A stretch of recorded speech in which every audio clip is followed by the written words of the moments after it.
സ്നേഹവന്ദനങ്ങൾ. V വിറ്റ്നസിൻ്റെ ഒരു പുതിയ എപ്പിസോഡിലേക്ക് എല്ലാ മാന്യപ്രേക്ഷകരെയും സ്വാഗതം ചെയ്യുകയാണ്. അനുഗ്രഹിക്കപ്പെട്ട ഒരു ദിവസത്തോട് കർത്താവ് നമുക്ക് ദാനം ചെയ്തുവല്ലോ. വളരെ പ്രാർത്ഥനയോടുകൂടെ നമുക്ക് ദിവസത്തിലായിരിക്കാം. നമ്മുടെ നടുവിൽ ജീവിതാനുഭവങ്ങൾ പങ്കുവെക്കുവാൻ അനുഗ്രഹിക്കപ്പെട്ട ഒരു ദൈവദാസൻ കടന്നു വന്നിട്ടുണ്ട്. നമുക്ക് പ്രാർത്ഥിച്ച് ഈ സെഷൻ ആരംഭിക്കാം. പരിശുദ്ധ പിതാവെ, അനുഗ്രഹീതമാകുന്ന ഈ നല്ല ഈവനിങ് സമയത്തിനായി ഞങ്ങൾ അങ്ങ് സ്തുതിക്കുന്നു. ഞങ്ങളുടെ നടുവിലേക്ക് അയച്ചിരിക്കുന്ന അവിടുത്തെ ദാസനായ സ്തോത്രം. ആണിപ്പാടുള്ള കരങ്ങളിൽ അവിടുന്ന് ഉപയോഗിക്കണമെന്ന് അപേക്ഷിക്കുന്ന കർത്താവെ, സന്നിധിയിലേക്ക് ഞങ്ങളെല്ലാം സമർപ്പിക്കുന്നു. വിവിധ ഭാഗത്ത് തെറ്റ് ചെയ്യുന്ന ദൈവമക്കളെ നീ അനുഗ്രഹിക്കണം. വൻകാര്യങ്ങൾ നീ ചെയ്യണം. കുടവശങ്ങൾ ക്ഷമിക്കണം. സിസ്റ്റർ നെറ്റ്വർക്ക് എല്ലാ അവിടുത്തെ കരങ്ങളിലേക്ക് ഏൽപ്പിച്ച് പ്രാർത്ഥിക്കുന്നു. യേശു മൂല്യം ഞങ്ങൾ താഴ്മയായി ചോദിക്കുന്നു. കേൾക്കുമാറാകണമേ. അമേൻ, അമേൻ, അമേൻ. ഞാൻ ഉറപ്പിച്ചതുപോലെ വളരെ നല്ല ഒരു ജീവിതാനുഭവം നമ്മൾ കേൾക്കാൻ പോവുകയാണ്. നമ്മളോടൊപ്പം ജോയിൻ ചെയ്തിരിക്കുന്നത് കായംകുളത്ത് നിന്ന് കർത്താരദാസൻ പാസ്റ്റർ ജസ്റ്റിൻ ജോർജാണ്. വളരെ സ്നേഹത്തോടുകൂടി ആദരവോടുകൂടെ പ്രിയ കർത്താരദാസനെ നമ്മുടെ ലൈവ് സെക്ഷനിലേക്ക് സ്വാഗതിക്കുകയാണ്. Welcome pastor. Praise Lord. Praise Lord. കായംകുളത്ത് താമസിക്കുന്നു അല്ലേ? കായംകുളത്ത് ജനിച്ചു വളർന്നു. അതെ. ഓക്കെ. പക്ഷേ ശുശ്രൂഷ എനിക്ക് തോന്നുന്നു ചെന്നിത്തല ഭാഗത്താണെന്ന്. അതെ. ഒന്ന് കുടുംബകാര്യവും വീട്ടുകാര്യവും ശുശ്രൂഷക്കാരിയും ഒക്കെ ഒന്ന് പരിചയപ്പെടുത്താൻ പറയുകയാണെങ്കിൽ അത് അനുഗ്രഹമായിരിക്കും പാസ്റ്ററെ. തീർച്ചയായും. എൻ്റെ പേര് ജസ്റ്റിൻ ജോർജ് എന്നാണ്. കായംകുളമാണ് എൻ്റെ സ്വദേശം. പപ്പയും മമ്മിയും ഉണ്ട്, ഒരു സഹോദരിയുണ്ട്. ഞാൻ വിവാഹിതനാണ്. എൻ്റെ വൈഫിൻ്റെ പേര് റിനി എന്നാണ്. 3 മക്കളെ കർത്താവ് ദാനം തന്നിട്ടുണ്ട്. മൂത്ത മകൾ അഡോണിയ, രണ്ടാമത്തത് മകനാണ് യസ്ര, മൂന്നാമത്തത് മകളാണ് ആഗ്നസ്. കർത്താവ് ഞങ്ങൾക്ക് 3 മക്കളെ തന്നു എന്ന് പറയുമ്പോൾ തന്നെ മൊത്തത്തിൽ ഞങ്ങൾക്ക് 4 മക്കളാണുള്ളത്. അതിൽ ഏറ്റവും മൂത്ത ആള് കർത്താവിന്റെ സന്നിധിയിൽ വിശ്രമിക്കുന്നു. ഒരു വലിയ ജീവിതാനുഭവം ആ തലമുറയുമായിട്ടുള്ള ബന്ധത്തിലൊക്കെ വലിയൊരു അഗ്നിശോധനയിലൂടെ കടന്നുപോയൊരു സമയമായിരുന്നു അല്ലേ പാസ്റ്ററെ? അതെ, തീർച്ചയായും. ഞാൻ പാസ്റ്ററുടെ അനുഭവങ്ങളൊക്കെ ഇത് കേൾക്കുവാനിടയായി തീർന്നു. എന്തായാലും നമുക്ക് ജീവിതാനുഭവങ്ങളെല്ലാം കേൾക്കണം. ചെറിയ പ്രായം മുതലുള്ള പാസ്റ്ററുടെ അനുഭവങ്ങൾ പറയാം കേട്ടോ. പാസ്റ്റർക്ക് തന്നെ കണ്ടിന്യൂ ചെയ്യാം.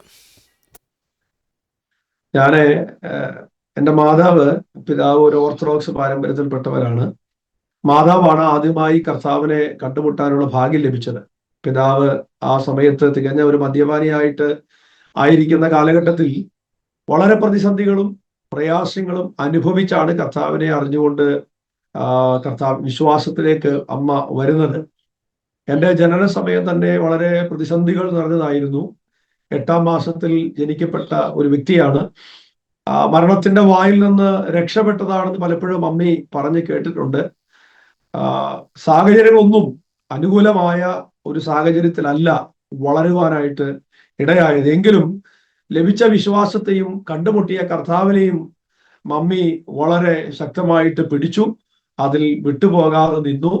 അത് ജീവിതത്തിൽ ഇന്ന് ആയിരിക്കുമ്പോൾ അത് അനുഗ്രഹത്തിന് കാരണമായി എന്ന് പറയുന്നതിൽ എനിക്ക് അഭിമാനമുണ്ട്. ഞാൻ പലപ്പോഴും ശുശ്രൂഷിക്കുമ്പോഴൊക്കെ പറയുന്ന ഒരു കാര്യമുണ്ട്. കോഴിമുട്ട പറക്കി വെച്ചും പിടിയേരി വാരി വെച്ച് ദൈവദാസന്മാർക്ക് കൊടുത്തു. പപ്പ കാണാതെ 10 രൂപയുടെ നോട്ടുകൾ മാറ്റിവെച്ച് അത് സ്വരുക്കൂട്ടി ദേവദാസന്മാർക്ക് കൊടുക്കുന്നതുമൊക്കെ കാണുവാനും കേൾക്കുവാനും ഒക്കെ ദൈവം സഹായിച്ചിട്ടുണ്ട്.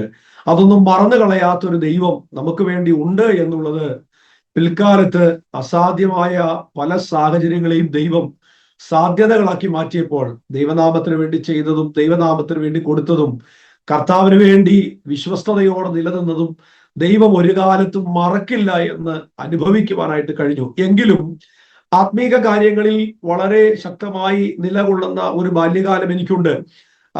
IPC സഭയോടുള്ള ബന്ധത്തിൽ കായംകുളത്തുള്ള എൻ്റെ മാതൃസഭയോട് ചേർന്ന് സൺഡേ സ്കൂൾ പഠിക്കുവാനും ആത്മീക കാര്യങ്ങളിൽ ശക്തമായി ഇടപെടുവാനും പ്രാർത്ഥനയ്ക്കായി ആ സമയങ്ങളിൽ ഏറ്റവും ആദ്യമേ ദേവാലയത്തിൽ ഓടിച്ചെല്ലുന്ന ഞാനായിരുന്നു. സൺഡേ സ്കൂള് പഠിക്കുവാനും ഡോറ് തുറക്കുന്നത് പോലും ഞാനായിരുന്നു. അന്നൊക്കെ അതുപോലെ വാക്യങ്ങൾ, ദേവദാസന്മാർ വാക്യങ്ങൾ പറയുമ്പോൾ ഏറ്റവും ആദ്യത്തെ വാക്യം എടുത്ത് വായിക്കുന്ന ഒരു ഉത്സാഹം എനിക്കുണ്ടായിരുന്നു. സാക്ഷ്യം പറയുമ്പോൾ കാണാതെ വെടിപൊട്ടുന്ന ശബ്ദത്തിൽ വാക്യങ്ങളൊക്കെ പറയുന്ന അന്നേ ഒരു പാസ്റ്റർ എന്ന് പറയാൻ ആളുകൾ വിളിക്കുന്ന ഒരു നിലവാരത്തിലുള്ള വളർച്ച ഉണ്ടായി.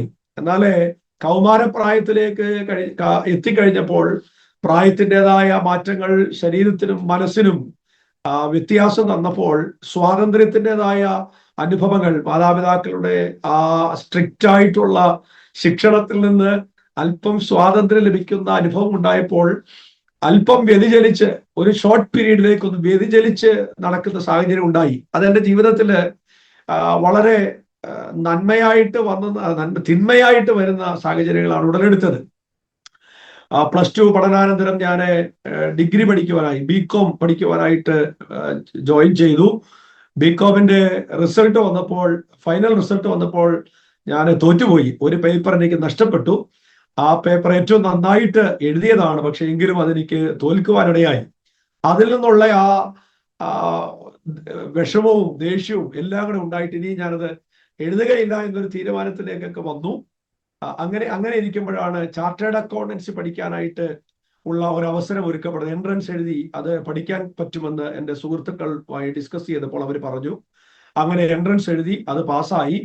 IPCC എന്ന് പറയുന്ന അതിന്റെ ഇന്റർമീഡിയറ്റ് കോഴ്സ് വരെ പഠിക്കുവാൻ ദൈവം സഹായിച്ചു. എന്നാൽ ആ സമയത്ത് ഇത് പഠിക്കുമ്പോൾ തന്നെ ദൈവവുമായുള്ള ബന്ധം അല്പമേ ഇല്ലാത്ത, ലോകത്തിൻ്റെതായ മോഹങ്ങളിൽ വല്ലാതെ വ്യതിചലിച്ചു നടക്കുന്നതായ ജീവിതാനുഭവങ്ങൾ എൻ്റെ ജീവിതത്തിൽ ഉണ്ടായി. എല്ലാം ഒന്നും ഞാൻ പറയാനായിട്ട് ആഗ്രഹിക്കുന്നില്ല, കാരണം മറ്റൊന്നുമല്ല, ചെറുപ്പക്കാരായ വ്യക്തികൾ ഇത് കേൾക്കുമ്പോൾ ഞങ്ങൾ ഇങ്ങനെ നടന്നാൽ നാളെ ദൈവം തിരിച്ചു കൊണ്ടുവരും എന്ന് പറഞ്ഞ് നടക്കണ്ട, അതോർത്താണ് ഞാനത് തുറന്നു പറയാനായിട്ട് ഇടയാകാത്തത്. എങ്കിലും ദൈവം കണ്ടിരുന്നത് കൊണ്ട്, ദൈവം എന്നെ ഓർത്തിരുന്നത് കൊണ്ട് 2013 ഡിസംബർ മാസത്തിൽ എല്ലാം ഉപേക്ഷിച്ച് 1-ാം തീയതി മുതൽ നന്നാകണമെന്ന് കരുതി ഞാൻ ഇരിക്കുകയാണ്. അങ്ങനെ ഒരു രാത്രിയിൽ വീട്ടിൽ ആരും ഇല്ലാതെ ഇരുന്നപ്പോൾ എൻ്റെ ജീവിതത്തിലേക്ക്, എൻ്റെ ചിന്തയിലേക്ക്, മനോമുഖരത്തിലേക്ക് പല സാഹചര്യങ്ങൾ കടന്നു വരുവാനായിട്ടിടയായി. അനുഭവിച്ചതായ ഒറ്റപ്പെടലുകളും തള്ളപ്പെടലുകളും അവഗണനകളും മാറ്റി നിർത്തപ്പെടലുകളും ദൈവവുമായുള്ള ബന്ധത്തിലുണ്ടായ ഉലച്ചിലുകളും ആത്മീക മുഖംമൂടി ധരിച്ച കപടതയും എല്ലാം എൻ്റെ മനോമുഖരത്തിനകത്തൂടെ കടന്നുപോയപ്പോൾ ഞാൻ അക്കൗണ്ടൻസിയുടെ ഭാഷയിൽ പറഞ്ഞാൽ എനിക്ക് ടാലി ചെയ്യാൻ കഴിയാത്തതുപോലെ എൻ്റെ ബാലൻസ് ഷീറ്റ് വരികയുണ്ടായി. അത് എന്നെ വല്ലാതെ പിടിച്ചുലച്ചു. ഞാനൊരു ശൂന്യമാണ്, ഒന്നുമില്ല, ഒന്നും എന്നെ ഒരു യോഗ്യതയും പറയാനില്ലാത്ത, ഒരു ക്വാളിറ്റിയും ഇല്ലാത്ത വ്യക്തിയാണെന്നുള്ള ഒരു തിരിച്ചറിവ് എൻ്റെ ഹൃദയത്തിൻ്റെ അകത്തുണ്ടായപ്പോൾ എൻ്റെ മനസ്സിലേക്ക് വന്നത് ഇനി ജീവിച്ചിട്ട് കാര്യമില്ല എന്നുള്ള ഒരു സാഹചര്യമാണ്. എൻ്റെ വീടിന്റെ തൊട്ടടുത്ത് കൂടെ കായംകുളം റെയിൽവേ സ്റ്റേഷന്റെ അടുത്താണ് ഞാൻ താമസിക്കുന്നത്. റെയിൽവേ പാളം കടന്നു പോകും.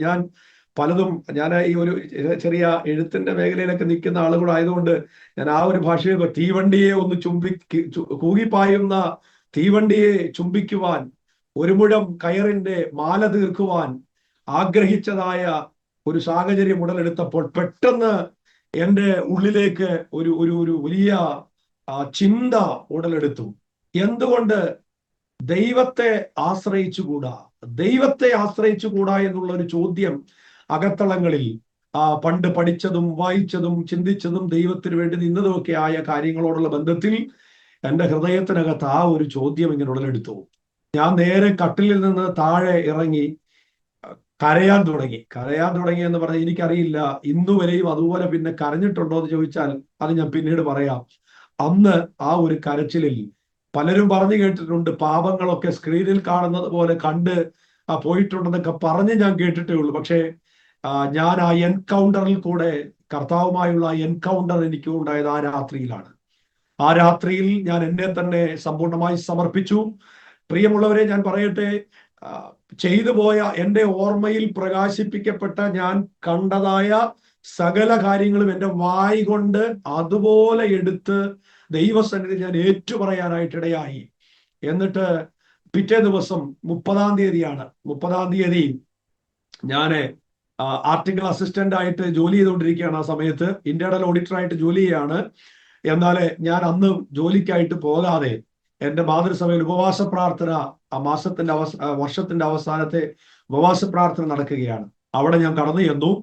അന്ന് വളരെ ശക്തമായ നിലയിൽ എനിക്കറിയില്ല, ഞാൻ അനുഭവിച്ചതായ ആ ആനന്ദം, ആ സന്തോഷം എത്ര മഹത്തരമായിരുന്നു എന്നുള്ളത് എനിക്ക് എത്ര പറഞ്ഞാലും വർണ്ണിക്കുവാൻ കഴിയത്തില്ല. അന്ന് പ്രസംഗിച്ച പാസ്റ്റർക്ക് എന്നെ ജസ്റ്റിൻ എന്നെ അറിയാം, അല്ലാതെ എന്നെ കുറിച്ച് യാതൊരു വിധമായ അറിവുമില്ലാത്ത ഒരു ദൈവദാസനാണെന്ന് അവിടെ ശുശ്രൂഷിക്കുവാനായിട്ട് വന്നത്. അന്ന് അദ്ദേഹം പ്രസംഗിച്ച, ഇന്നേക്ക് 10-12 വർഷങ്ങൾക്ക് മുൻപുള്ള കാര്യമാണ് ഞാൻ പറയുന്നത്.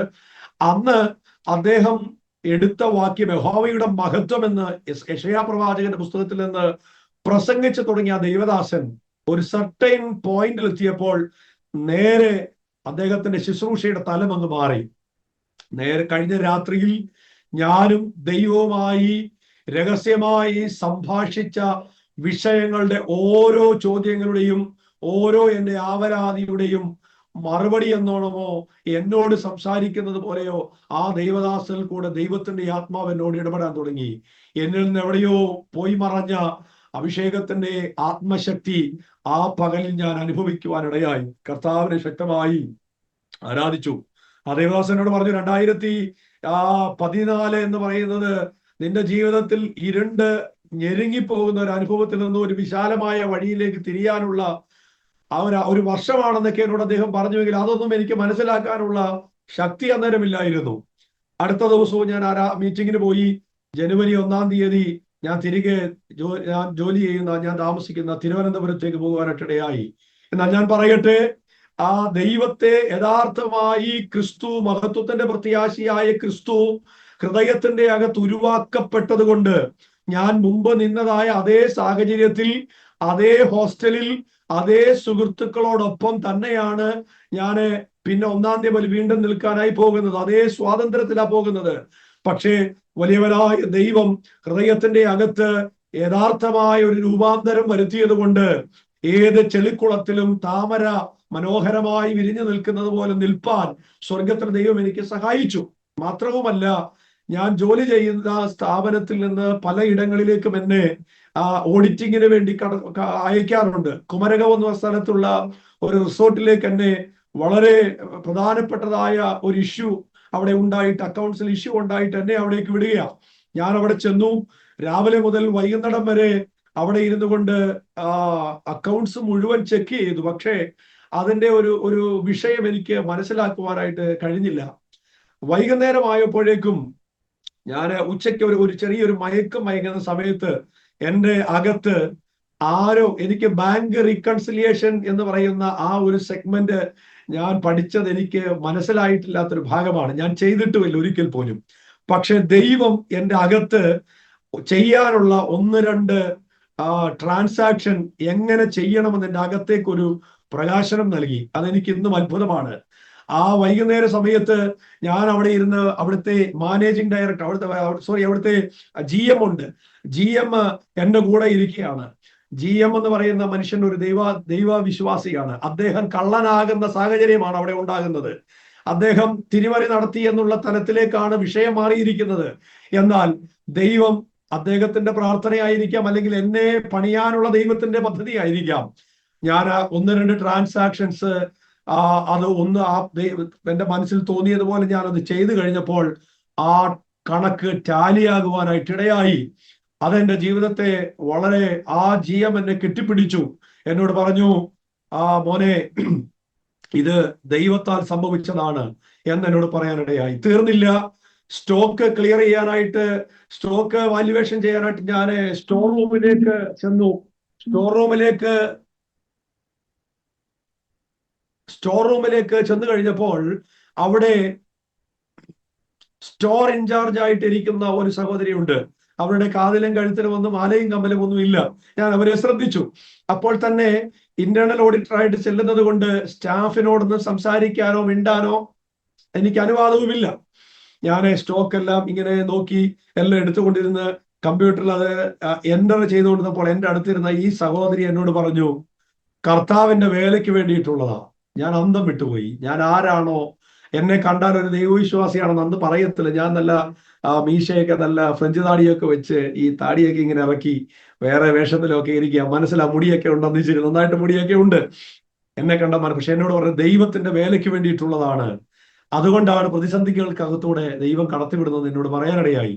ഞാൻ ഒന്നും മിണ്ടിയില്ല. ഞാൻ ചോദിച്ചു, നിങ്ങൾ ആരാണ്? ഞാനൊരു പാസ്റ്ററിന്റെ വൈഫാണ് എന്നോട് പറഞ്ഞു.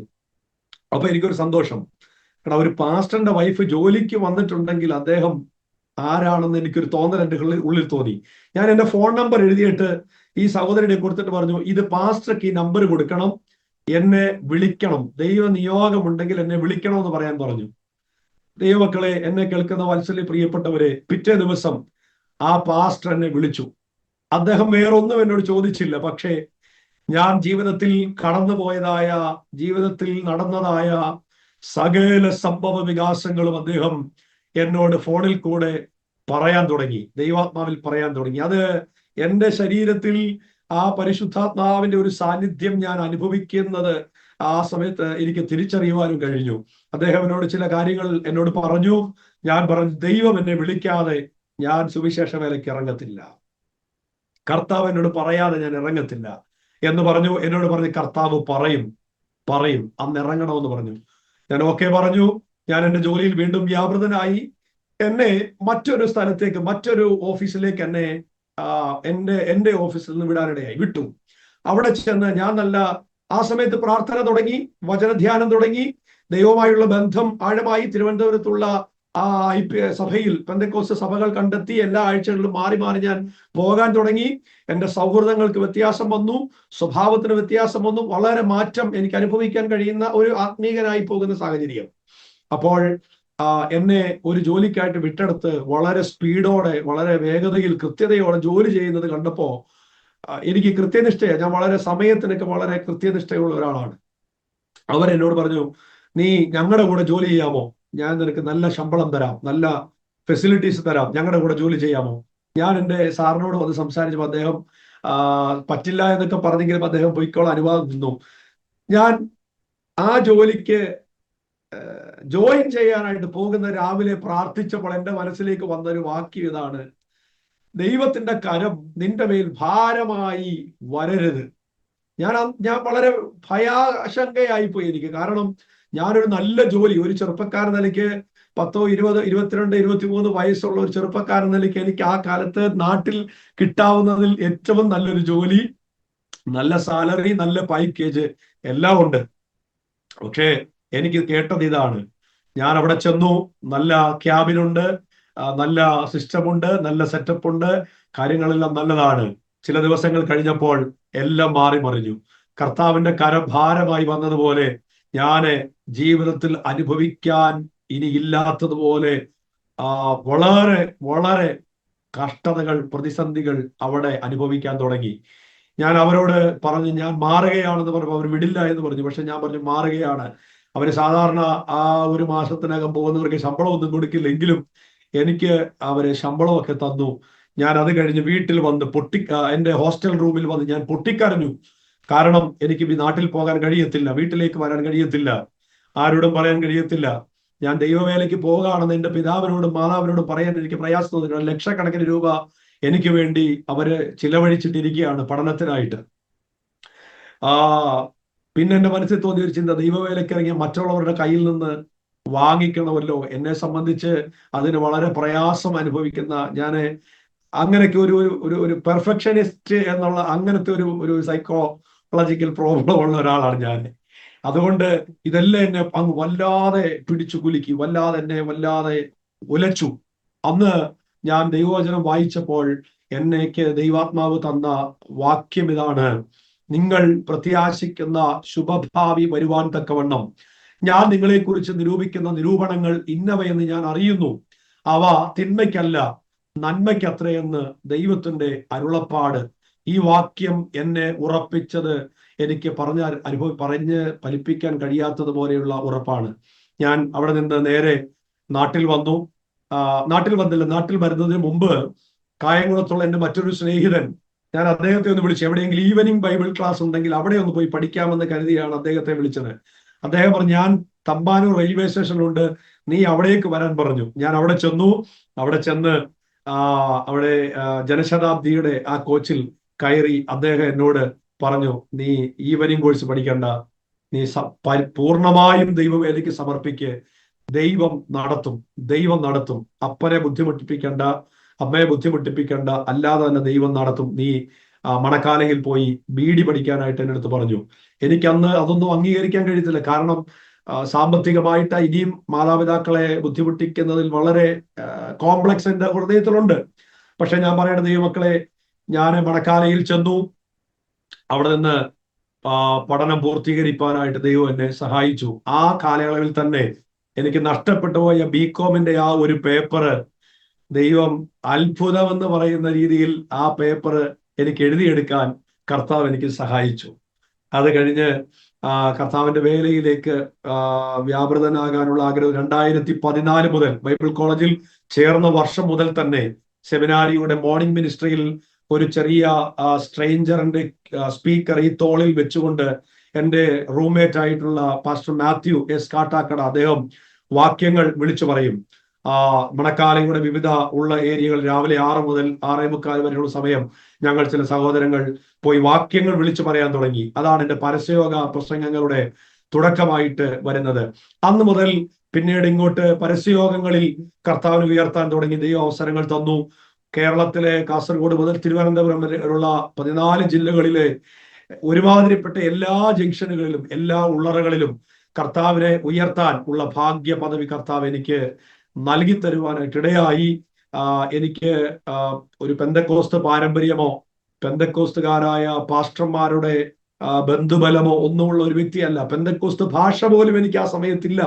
ഞാനൊരു സെക്കുലറായ എഴുത്തുകാരനാകണമെന്ന ആഗ്രഹത്തോടെ സെക്കുലർ പുസ്തകങ്ങൾ ഒരുപാട് വായിച്ചിരുന്ന ഒരാളാണ്. ഞാൻ ആ ഒരു മേഖലയിലേക്ക് തിരിയണമെന്ന് ആഗ്രഹിച്ചു പോയ ആളാണ്. പക്ഷേ കർത്താവ് എന്നെ വിശേഷ ആത്മാവാൽ നിറച്ച് പരസ്യ ശുശ്രൂഷയ്ക്കായി കർത്താവിന്റെ വചനം ഉയർത്തുവാനായിട്ടൊക്കെ കർത്താവ് നിറച്ചു. അങ്ങനെ മുൻപോട്ട് പോയിക്കൊണ്ടിരിക്കുമ്പോൾ 2017 ഞങ്ങളുടെ വിവാഹം കഴിയുവാനായിട്ട് ഇടയായി. അന്നും എനിക്കൊരു ആദർശം എൻ്റെ ഹൃദയത്തിനകത്തുണ്ട്. വിവാഹം കഴിക്കുന്നെങ്കിൽ തിരുവചനം പഠിച്ച, ബൈബിൾ കോളേജ് പഠിച്ച ഒരു സഹോദരിയെ മാത്രമേ ഞാൻ വിവാഹം കഴിക്കൂ എന്നൊരു തീരുമാനം. അതിനു മുമ്പ് പല സാഹചര്യങ്ങളൊക്കെ കടന്നു പോയിട്ടുണ്ട്. അത് ഒന്നും ഞാൻ പറയാൻ ആഗ്രഹിക്കുന്നില്ല. പക്ഷേ ദൈവഭാഗത്തേക്ക് വന്നപ്പോൾ എൻ്റെ ഹൃദയത്തിന്റെ അകത്തുണ്ടായ വാഞ്ച അതാണ്, തിരുവചനം പഠിച്ച ഒരു സഹോദരി വിവാഹം കഴിക്കണം. കർത്താവ് അത് എൻ്റെ ഹൃദയത്തിലെ ആഗ്രഹം പോലെ BTH ഗ്രാജുവേറ്റ് ആയ എൻ്റെ വൈഫ് കർത്താവ് എനിക്ക് അവളെ തരുവാനായിട്ട് ഇടയായി. അങ്ങനെ ഞങ്ങൾ വളരെ സന്തോഷമായി കടന്നു പോകുന്ന സമയത്ത് ഞാൻ സെമിനാരിയിൽ പഠിച്ചുകൊണ്ടിരിക്കുകയാണ്. അപ്പോൾ തന്നെ അടൂരുള്ള ഒരു സഭയിൽ സഹശുശ്രൂഷകനായി കർത്താവിനെ ഉയർത്തിക്കൊണ്ടുവരികയാണ്. ദൈവം അയക്കുന്ന ഇടങ്ങളിൽ പോയി ശുശ്രൂഷിക്കുകയും ചെയ്യുന്നുണ്ട്. വിവിധ ക്രൈസ്തവ മാധ്യമങ്ങളിൽ എഴുത്തുകാരനായിട്ട് അങ്ങനെ വളർന്നു വന്നുകൊണ്ടിരിക്കുന്ന ഒരു സാഹചര്യമായിരുന്നു. അങ്ങനെ എൻ്റെ വൈഫ് പ്രഗ്നന്റ് ആയി. വളരെ സന്തോഷം എല്ലാവരെയും അറിയിച്ചു. എന്നാൽ ഒരു 3 മാസം ആകുമ്പോൾ ഞങ്ങള് സ്കാനിങ്ങിന് ചെല്ലുമ്പോൾ അറിയുന്നത് ആ കുഞ്ഞ് ബ്ലൈറ്റഡ് ഓവോ എന്ന് പറയുന്ന ഒരു പ്രതിഭാസമാണ്. അത് ഫേക്ക് ആയുള്ള ഒരു പ്രഗ്നൻസി ആണ് എന്ന് അറിയാനിടയായി. അത് ഞങ്ങളെ വളരെയധികം ഉലയ്ക്കുവാനും വളരെയധികം ഞങ്ങളെ തളർത്തുവാനുമായിട്ട് ഇടയായി. എങ്കിലും ഞങ്ങൾ ദൈവസന്നിധിയിൽ തളരാതെ പ്രാർത്ഥിച്ചു. യഹോവ തന്നു, യഹോവയെ എടുത്തു, അവന്റെ നാമം മഹത്വപ്പെടട്ടെ എന്ന് തന്നെ ഹൃദയം കൊണ്ട് വിശ്വസിച്ചു, തീരുമാനിച്ചു. അതിനുശേഷം വീണ്ടും ചില മാസങ്ങൾ കഴിയുമ്പോൾ എൻ്റെ വൈഫ് പ്രഗ്നന്റ് ആകുവാനായിട്ട് ഇടയായി.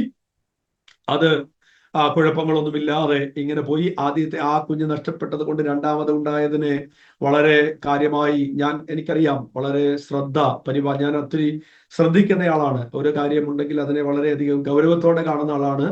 അതുകൊണ്ട് എന്നെ കൊണ്ട് കഴിയുന്ന ബൈബിൾ കോളേജിൽ പഠനമാണ്, ചെറിയൊരു സഭയിലെ ശുശ്രൂഷയാണ്, സാമ്പത്തികമായ വലിയ നന്മകളൊന്നുമില്ല. എങ്കിലും കഴിയാവുന്നിടത്തോളം ആ കുഞ്ഞ് വളർന്നു വരാനുള്ള ആഗ്രഹത്തോടെ പ്രാർത്ഥിച്ചു. ദൈവവചനം വായിച്ച് കേൾപ്പിക്കുന്ന പാട്ടുകൾ, മൊബൈലിൽ പാട്ടുകൾ വെച്ചു കൊടുക്കുന്ന, ഉദരത്തിൽ കരങ്ങൾ വെച്ച് സമയം കിട്ടുമ്പോഴൊക്കെ പ്രാർത്ഥിക്കുന്ന, ഒറീസായിൽ കത്തി അമർന്ന ഗ്രഹാം സ്റ്റെയിൻസ് എന്ന് പറയുന്ന ആ മഹാമനുഷ്യന്റെ ഓർമ്മയ്ക്കായിട്ട് എൻ്റെ കുഞ്ഞിനെ ഗ്രഹാം എന്ന് പേരിടണം, അല്ല പെണ്ണാണ് ഉണ്ടാകുന്നതെങ്കിൽ ഗ്ലാഡിസ് എന്ന് പേരിടണം. അത്രത്തോളം ഒരു ആവേശവും സുവിശേഷത്തോട് ദൈവനാമത്തുള്ള ആവേശം എരിവോടെ വലിയ പ്രതീക്ഷയോടെ കാത്തിരുന്നു. അങ്ങനെ ഇരിക്കെ ഒരു ദിവസം എൻ്റെ വൈഫ് ഒരു ശനിയാഴ്ച ദിവസം ഞാൻ ചാത്തന്നൂർ ഒരു സ്ഥലത്ത് ഒരു പ്രോഗ്രാമിന് പോയിട്ട് വരുമ്പോൾ എന്നോട് പറഞ്ഞു, കുഞ്ഞിന് ചെറിയ അനക്കക്കുറവുണ്ട്, വയറ്റിലുള്ള ഒരു അപ്പൊ 8 മാസം കഴിഞ്ഞു, ഒരു അനക്കക്കുറവുണ്ട് എന്ന് എന്നോട് പറഞ്ഞു. ഞാൻ ഒന്ന് നടക്കുകയൊക്കെ എന്ന് പറഞ്ഞു. അങ്ങനെ മുമ്പോട്ട് പോയി. പിറ്റേ ദിവസം ഞായറാഴ്ചയാണ്. ഞായറാഴ്ച ഞാൻ ശുശ്രൂഷിക്കുന്ന സഭയിൽ, ഞാൻ ശുശ്രൂഷിച്ചുകൊണ്ടിരിക്കുന്ന സമയത്ത് എൻ്റെ വൈഫും എൻ്റെ പിതാവും മാതാവും കൂടെ വൈഫിന്റെ സ്ഥലത്തുള്ള അവരുടെ സഭയിൽ ആരാധനയ്ക്കായിട്ട് കടന്നു വന്നു. ഞാന് ശുശ്രൂഷിക്കുന്ന സഭയില് ശുശ്രൂഷ കഴിഞ്ഞ് അവിടെ അന്ന് പ്രസംഗിച്ചത് ലാസറിനെ ഉയർപ്പിച്ച ദൈവത്തെക്കുറിച്ചാണ് പ്രസംഗിച്ചത്. അവിടുന്ന് 10:30 ആയപ്പോൾ എൻ്റെ വൈഫിന്റെ സഭയിൽ ഞാൻ കടന്നു വന്നു. അവിടെയും എനിക്ക് ശുശ്രൂഷയ്ക്ക് അവസരമുണ്ട്. അവിടെയും ഞാൻ ശുശ്രൂഷിച്ചു. തിരികെ അത്ഭുതകരമായി ദൈവം, ആദ്യം ഒരു കുഞ്ഞ് 3 മാസമായപ്പോൾ നഷ്ടപ്പെട്ടെങ്കിലും ഇന്ന് ദൈവം തന്ന ദൈവത്തിന്റെ അനുഗ്രഹവും കൊണ്ടാണ് വന്നതെന്ന് സഭയിൽ സാക്ഷ്യം പറഞ്ഞിട്ട് പോയതാ. വീട്ടിൽ ചെന്നപ്പോ വൈഫിന്റെ അടുത്ത് പറഞ്ഞു, കുഞ്ഞിന് അനക്കം ഇതുവരെയും ഇല്ല, അനക്കത്തിന് പ്രയാസമുണ്ട്. അങ്ങനെ ഹോസ്പിറ്റലിലേക്ക് കാണിച്ചുകൊണ്ടിരുന്ന പത്തനാപുരം പെനിയൽ എന്ന് പറയുന്ന ആ ഹോസ്പിറ്റലിലേക്ക് ഞങ്ങൾ കടന്നു ചെന്നു. അവിടെ അതിന് മുമ്പ് ഞങ്ങൾ ചെന്നപ്പോൾ BP വളരെ ഹൈ ആയിരുന്നു. പക്ഷെ അതിനെക്കുറിച്ച് ഞങ്ങളോട് പറയുകയോ അത് ഞങ്ങളെ അറിയിക്കുകയോ അതിന്റെ വരാനുള്ള പ്രതിസന്ധികളെ കുറിച്ചൊന്നും ഞങ്ങളെ അറിയിക്കുകയോ ഒന്നും ചെയ്തില്ല. പക്ഷേ ഞങ്ങൾ അവിടെ ചെന്നു. ഡോക്ടർ അത് സ്കാൻ ചെയ്ത് നോക്കിയിട്ട് എന്നെ വിളിച്ചിട്ട് പറഞ്ഞു, കുഞ്ഞ് ഡെഡ് ആണെന്ന് പറഞ്ഞു. ഞാൻ പറഞ്ഞു, ഡോക്ടറെ, അതെനിക്ക് വിശ്വസിക്കാൻ കഴിയില്ല. കാരണം ഞാനൊരു ദൈവദാസനാണ്, പ്രാർത്ഥിച്ച കുഞ്ഞാണ്, വചനം വായിച്ച് കേൾപ്പിച്ച കുഞ്ഞാണ്, കർത്താവിന് വേണ്ടി സമർപ്പിച്ച കുഞ്ഞാണ്. അതങ്ങനെ നഷ്ടപ്പെടത്തില്ല ഡോക്ടറെ. ഞാനൊരു പാസ്റ്ററാ, അതുകൊണ്ട് എനിക്ക് അല്പം അവസരം തരണം, പ്രാർത്ഥിക്കാൻ ഒരു അവസരം തരണം, എനിക്ക് അടുത്തൊരു ചിന്തിക്കാൻ അവസരം തരണം, മറ്റൊരു ഹോസ്പിറ്റലിലേക്ക് എനിക്ക് എഴുതി തായെന്ന് പറഞ്ഞു. അങ്ങനെ നേരെ തിരുവനന്തപുരം SAT ഹോസ്പിറ്റലിലേക്ക് അത് എഴുതി തന്നു. ഞങ്ങൾ നേരെ ഇവിടെ നിന്ന് പോകുന്ന വഴിയിൽ, യാത്രയിലെല്ലാം ഞാൻ ആത്മാർത്ഥമായ ദൈവത്തോട്, കർത്താവേ, ലാസറിനെ കല്ലറയ്ക്കകത്ത് നിന്ന് ഉറപ്പിച്ച ദൈവം, ഞാൻ ശുശ്രൂഷയിൽ നിൽക്കുകയാണ്. ഒത്തിരി നിന്ദകളുണ്ട്, പരിഹാസങ്ങളുണ്ട്, ചോദ്യം ചെയ്യലുകളുണ്ട്. ഇതിന്റെയൊക്കെ നടുവിൽ ഈ ഒരു വിഷയം കൂടെ എന്നെ കർത്താവ് തളർത്തിക്കളയരുത് എന്ന് ഞാൻ പ്രാർത്ഥിച്ചുകൊണ്ടാണ് പോകുന്നത്. അവിടെ ചെന്നു, SATയിൽ ചെന്നു. അവിടെ എത്തിക്കഴിഞ്ഞ് അവര് രാത്രിയില് കാര്യങ്ങളൊന്നും ചെയ്തില്ല. പിറ്റേ ദിവസത്തേക്ക് സ്കാനിങ്ങിന് ഡേറ്റ് എടുത്തു.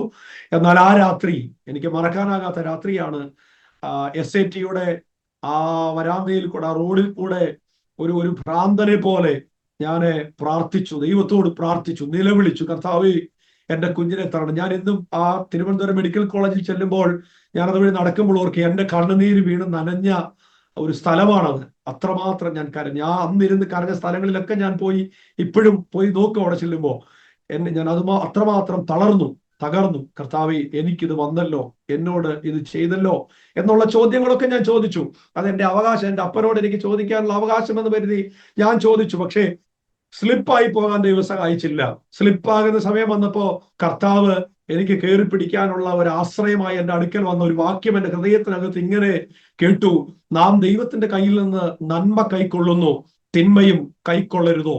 ഈ വാക്യം എന്നെ ഉറപ്പിച്ചു. പ്രാർത്ഥിച്ചു, സമർപ്പിച്ചു. 6 ദിവസങ്ങൾ ആ ജീവനില്ലാത്ത കുഞ്ഞിനെയും ചുമന്ന് എൻ്റെ പ്രിയ പത്നി ആശുപത്രിയിൽ കിടക്കുവാനിടയായി. ഒരുപാട് പേര് പലതും പറഞ്ഞു, ഇൻഫെക്ഷൻ ഉണ്ടാകും, പ്രയാസം ഉണ്ടാകും, നീ വില കൊടുക്കേണ്ടി വരും, അവൾക്ക് എന്തെങ്കിലും പറ്റിയാൽ എന്തൊക്കെയാണ്. ഞാനെങ്കിലും പ്രാർത്ഥിച്ചു, ദൈവത്തിന് കഴിയാത്ത ഒന്നുമില്ല എന്ന് പ്രാർത്ഥിച്ചു. അങ്ങനെ 7ാമത്തെ ദിവസം ഓപ്പറേഷൻ ചെയ്യാതെ തന്നെ ആ കുഞ്ഞിനെ അവള് പ്രസവിക്കാനായിട്ട് ഇടയായി. അത് ജീവനില്ലാതെ തന്നെയാണ് കിട്ടിയത്. ഞാനിങ്ങനെ പറയാറുണ്ട്, നല്ല ടർക്കി കമ്പിളിക്കകത്ത് പൊതിഞ്ഞ് സന്തോഷത്തോടെ ഈ കുഞ്ഞിന്റെ അച്ഛൻ ആരാ എന്ന്, അല്ലെ അമ്മ ആരാ എന്ന് ചോദിക്കുമ്പോ വെളിയിൽ വന്ന് സ്വീകരിക്കേണ്ടതിന് പകരം എൻ്റെ ആദ്യത്തെ മകനെ ഞാൻ വാങ്ങിച്ചത് ഒരു ബാസ്ക്കറ്റിനകത്തിട്ട് ശവമായി ലഭിച്ച ഒരു കുഞ്ഞിനെയാണ്. ഒരു ആൺകുഞ്ഞായിരുന്നു അത്. എൻ്റെ ഗ്രഹം, ഞാനത് മറക്കാൻ എനിക്ക് കഴിയത്തില്ല. ആ കാഴ്ച ഒരു കൊച്ചു പെട്ടിക്കകത്താക്കി ഞങ്ങളെ കടമ്പനാട് സുവാർത്ത സഭയുടെ, അന്നും ഒരുപാട് കാര്യങ്ങൾ, അതൊന്നും പറയാതെ മറ്റേ ഇഷ്യൂസ് ആകുന്നതുകൊണ്ട് ഞാനൊന്നും പറയുന്നില്ല. ആ കുഞ്ഞിനെ അടക്കുന്നതുമായി ബന്ധപ്പെട്ട്